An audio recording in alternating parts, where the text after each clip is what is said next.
Let's talk about debt financing for the partnership. It's the same concepts we learned about when we learned about debt financing for the corporation and for the limited liability company. A partnership can borrow money from its partners. So I, as a partner, I've made a capital investment in the partnership in exchange for a partnership interest. I can also lend money to the partnership. In exchange, the partnership would sign and issue a promissory note. The partnership can engage in traditional borrowing. They can borrow from a bank. Now, when the bank lends money to a closely held corporation or an LLC, the bank will ask the shareholders of the corporation to act as either a guarantor or to co-sign the loan agreement. In the LLC context, when a bank lends money to an LLC, it will ask the members often to guarantee or to co-sign the loan agreement.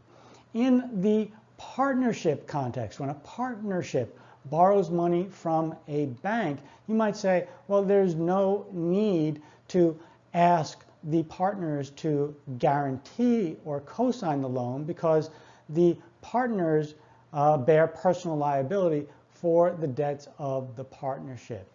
However, in practice, a bank will ask the partners to either guarantee or to co-sign the loan. Now, the guarantee, asking the partners to guarantee, may be superfluous because whether or not the partners agree to act as guarantors for the partnership debts, they already are guarantors of the partnership debts by law. They are jointly and severally liable for the partnership's debts. As guarantors, the personal liability of a partner is effectively guarantor liability.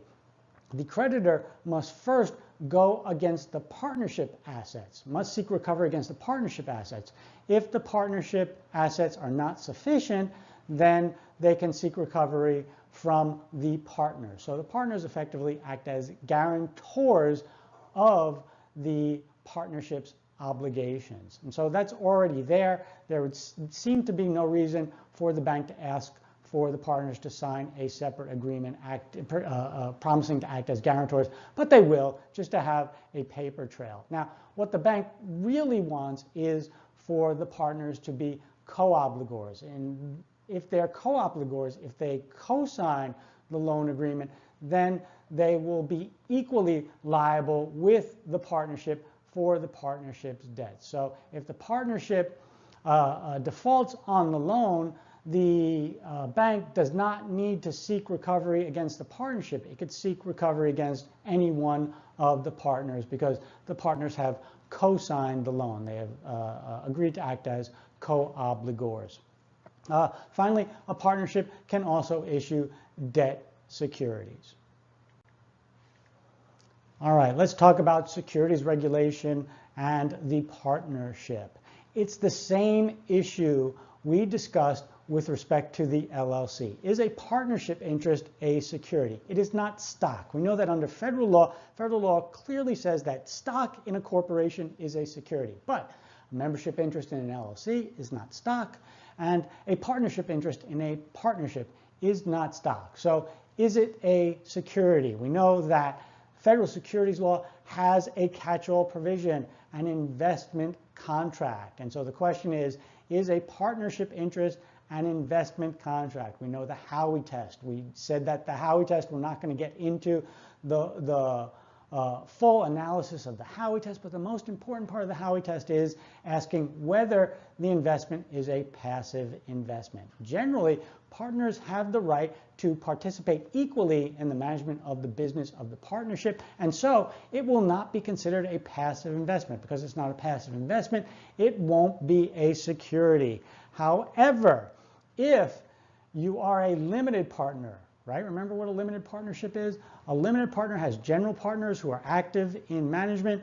It has limited partners which are passive. They have no control rights. Limited partnership interest will be a security. And if you devise your partnership and your partnership agreement so that you have passive partners, those partnership interests will most likely be securities. And so if it's a security, what does that mean? It means that when you offer to sell it, or when you sell that security, you have to register that sale of security and provide the investors with specific information. This registration and information requirement, it's costly to comply with this, so you'd like to find an exemption under the securities laws so you do not have to comply with these specific registration and information requirements.